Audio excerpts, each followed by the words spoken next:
A fragile peace.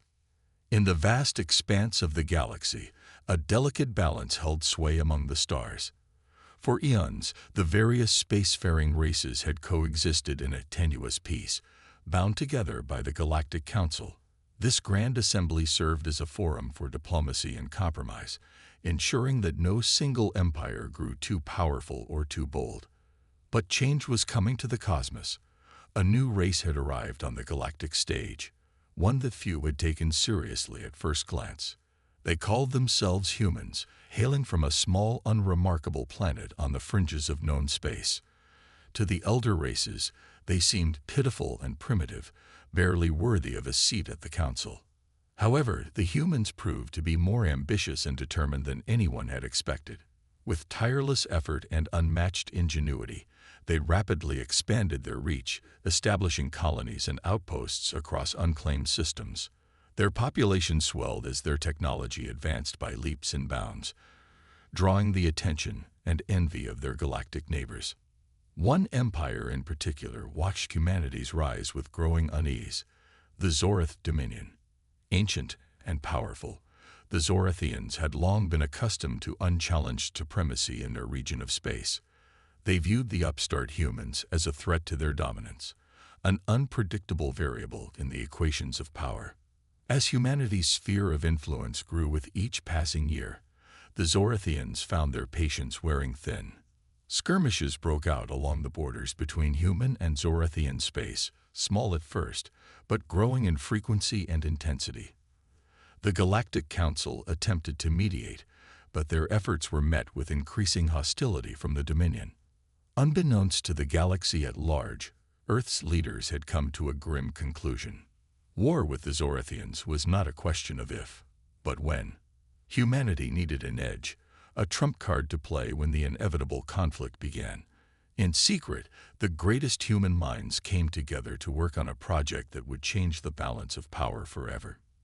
In hidden shipyards, far from prying eyes, construction began on a vessel unlike any the galaxy had ever seen.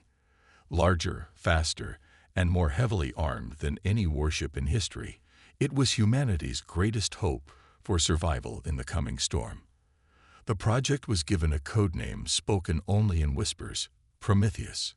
As the specter of war loomed ever closer, human ambassadors worked tirelessly to maintain the fragile peace. They negotiated ceasefires and brokered treaties, all while the hammers rang and the welders sparked in the darkness of space. But the question remained: would Prometheus be ready in time? And would it be enough to save humanity from annihilation? Only time would tell, as the countdown to war ticked inexorably onward. Whispers of a weapon. Rumors, they say, travel faster than light. As humanity labored in secret to construct its ultimate weapon, whispers began to spread through the galaxy. Tales of a monstrous human warship, larger and more powerful than any vessel ever built, circulated in the shadowy corners of spaceports and in the halls of power. At first, most of the alien races dismissed these rumors as mere propaganda or exaggeration. The humans were a young species, after all, lacking the eons of technological development that the elder races had accumulated. Surely, they could not have made such a tremendous leap forward in such a short time. But the whispers persisted, growing louder and more insistent with each passing cycle. The Zorathians, ever wary of the rising human threat, sent spies deep into human territory to ferret out the truth. Their agents infiltrated shipyards and hacked into databases, seeking any scrap of information about the humans' secret project. What little they found only served to deepen the mystery. Fragmentary data hinted at a ship of unimaginable scale, with power systems and weapons that defied conventional understanding. The spies reported back to their masters, warning of the potential danger posed by this unknown vessel. In the halls of the Galactic Council, the human ambassador fought a constant battle to allay the fears and suspicions of the other races. She spoke of humanity's desire for peace and cooperation, even as she knew that war was brewing on the horizon. Behind closed doors, she coordinated with Earth's leaders, ensuring that the secret of Prometheus remained hidden. But not all of humanity's enemies relied on subterfuge and espionage. Some, like the militant Craxian Federation, believed that the only way to ensure their own survival was to strike first and eliminate the human threat before it could fully emerge. In clandestine meetings, Craxian leaders called for a preemptive attack on human space to destroy the mysterious warship before it could be completed. These calls for war were met with hesitation and debate within the Galactic Council. Many of the elder races were reluctant to endorse such a blatant act of aggression, fearing that it would only serve to destabilize the fragile peace that held the galaxy together. But as the rumors of the human superweapon grew more intense, even the most cautious began to consider the unthinkable. All the while, in the hidden shipyards of Earth, work on Prometheus continued at a feverish pace. The greatest minds of humanity labored day and night, pushing the boundaries of science and engineering to their very limits. They knew that the fate of their species might well depend on the success of their endeavor. As the galaxy held its breath, the countdown to war grew shorter with each passing day. And in the shadows, Prometheus took shape, a sleeping giant waiting for the moment to awaken and shake the stars themselves. The veil is lifted. The attack came without warning, a lightning strike from the depths of space. Zorethian warships, sleek and deadly, tore through human defenses like a hot knife through butter. Colony after colony fell, their inhabitants slaughtered or enslaved as the Dominion's forces advanced inexorably towards Earth. In the halls of power, human leaders reeled from the shock of the sudden onslaught. They had known that war was coming, but the sheer speed and brutality of the Zorethian attack had caught them off guard. Emergency meetings were called, desperate plans were hatched, and urgent messages were sent to the far corners of human space, recalling every available ship and soldier to defend the homeworld. But even as the human fleets rushed to join the fray, a new hope was emerging from the shadows. On a remote, heavily guarded shipyard, the final pieces of Prometheus were falling into place. The monstrous vessel, a titan among warships, was ready to be unveiled to the galaxy. As the Zorethian invasion fleet approached Earth, they were met by a sight that stopped them dead in their tracks. Emerging from behind the moon, Prometheus hove into view, dwarfing the assembled human ships like a whale among minnows. Its hull, a seamless expanse of gleaming metal, seemed to swallow light itself, while its massive ion cannons and plasma batteries bristled with barely restrained power. Aboard the Zorethian flagship, the Dominion's admiral stared in disbelief at the behemoth before him. Never in his wildest dreams had he imagined that the humans could construct such a monstrosity. He barked orders to his fleet, commanding them to open fire and destroy the abomination before it could bring its weapons to bear.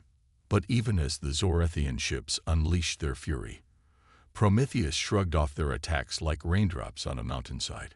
Its shields, powered by an advanced network of fusion reactors, absorbed the incoming fire without so much as a flicker. And then, with a roar that shook the very fabric of space, Prometheus answered in kind. Beams of incandescent plasma lanced out from the human warship, vaporizing Zorethian vessels with every shot. Swarms of drone fighters poured from its launch bays, darting through the enemy fleet like angry hornets. The Zorethians fought back with every weapon at their disposal, but it was like trying to hold back the tide with a broom. As news of the battle spread throughout the galaxy, the other races reacted with a mixture of awe and terror. The humans, once dismissed as upstarts and primitives, had unleashed a weapon that could change the balance of power forever. Some saw Prometheus as a symbol of hope, a shield against the tyranny of the elder races. Others saw it as a nightmare made manifest, a harbinger of a new age of human dominance. In the Galactic Council, the human ambassador watched the reactions of her fellow delegates with a mixture of pride and trepidation. She knew that Prometheus was a double-edged sword, one that could either save humanity or doom it to destruction. But for now, as the tide of battle turned in humanity's favor, she could only hope that her people would wield their new power with wisdom and restraint. For in the end, the fate of the galaxy would be decided not by the strength of arms alone, but by the choices made in the coming days and years. And as Prometheus blazed a trail of destruction through the Zorethian fleet, Those choices weighed heavily on the minds of all who witnessed its terrible might. The tide turns. In the aftermath of Prometheus' devastating debut, the Zorathian invasion fleet lay in ruins. The once proud Dominion ships drifted helplessly through space, their hulls shattered and their crews decimated. Those few that remained intact limped back towards their own territory, their captains' hearts heavy with the bitter taste of defeat. But even as the Zorathians retreated, the rest of the galaxy scrambled to come to terms with the new reality.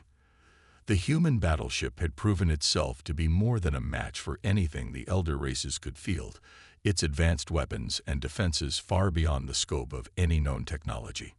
In the corridors of power, alien leaders held hurried meetings and frantic consultations, searching desperately for a way to counter the human advantage. Some advocated for a renewed offensive, pooling their resources to overwhelm Prometheus with sheer numbers. Others called for a more cautious approach, seeking to negotiate with the humans from a position of weakness. But even as the debate raged, the humans were already on the move. With Prometheus at the head of their fleet, they launched a massive counteroffensive, sweeping through the systems that had fallen to the Zorathians and liberating the captured human colonies. The alien occupiers, their morale shattered by the news of their fleet's defeat, offered little resistance. As the human juggernaut advanced, some of the elder races began to break ranks. The Craxians, once the most vocal advocates for war against humanity, now sued for peace, offering to withdraw their support for the Zorathians in exchange for a guarantee of their own safety. Other, smaller factions followed suit, seeking to distance themselves from the losing side. But not all of humanity's foes were so easily cowed. The Zorathians, their pride wounded and their fury stoked to new heights, vowed to fight on to the bitter end. They retreated to their core systems, fortifying their worlds and massing their remaining ships for a final stand. In the face of this defiance, the humans pressed their advantage.